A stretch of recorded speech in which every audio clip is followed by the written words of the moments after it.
My dear friends, I want to take an opportunity to wish everyone a Shana Tova, a good year and a sweet year. And I also want to offer everyone the blessing that this be a year of knowing what to ask for. Towards the end of the Shacharit service this morning, my attention was focused on a verse that we say where we ask that God fulfill our requests, answer our prayers. And so I began thinking about what I should be asking for this year in Shul on Rosh Hashana.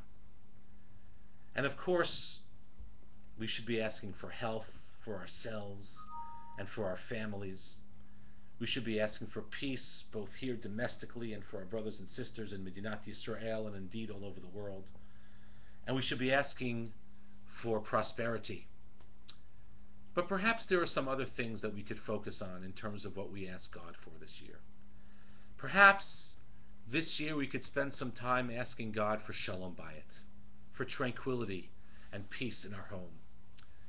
You see, my dear friends, so much of our lives is tied into the tranquility that we have in our home, the atmosphere that we create in our home. Perhaps this year we should be asking for the ability to judge people with the benefit of the doubt. And perhaps this year we should be asking God, ironically enough, for the opportunity, the chance to have a better relationship with God. The truth is, while all of these things should be on our list of things we ask for, there's a common denominator between them. And that is, to a large degree, they're very much in our hands. When it comes to Shalom Bayit, the atmosphere in our home, it really depends on us. It depends if we decide this year to be good listeners, perhaps to listen more than we speak. It depends on whether or not we're willing to put someone else's concerns ahead of our own concerns.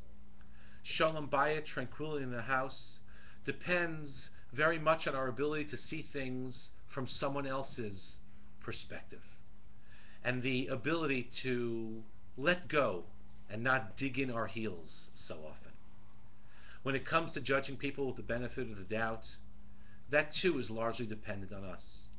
You see, we are often given the chance to decide whether a certain action or statement can be judged positively or negatively, favorably or unfavorably. And that is in our hands. We could take the time to find ways to judge people favorably. Our rabbis teach us in Pirkei Avot that we should always judge people favorably, and one of the commentaries on Pirkei Avot says that doing so is considered midat chasidut, an act of piety.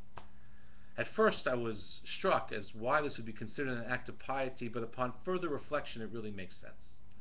It is so hard to judge people with the benefit of the doubt.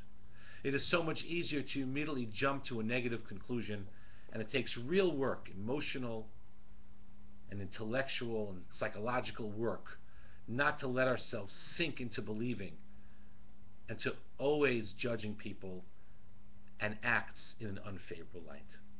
And when it comes to our relationship with God and making that relationship more real, that too depends on us, because that too takes a lot of work. Our days are so rushed and hurried that sometimes we feel we have to wedge God into our schedule. But when we open up our eyes in the morning, interact with our children, with other individuals, see a sunrise or a sunset, sometimes that could also inspire a feeling of closeness to God. But sometimes we're too hurried and we're unable to focus on those moments as godly moments, as moments where we could welcome God into our lives.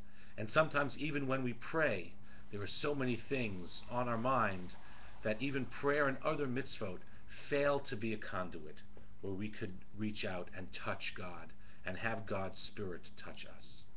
And so I bless you all, my dear friends, and ask you to bless me in return, that this year be a year of knowing what to ask for: health, peace, prosperity, tranquility in our home, the ability to judge people favorably, and a closer, more real relationship with God. And it should also be blessed as a year of knowing that in many ways these things are in our hands, and we can make them happen, and we can make them part of our lives. On behalf of Gabi and myself and our children, again, I wish our entire community a Shana Tova, and I look forward to seeing you all in Shul. Shalom.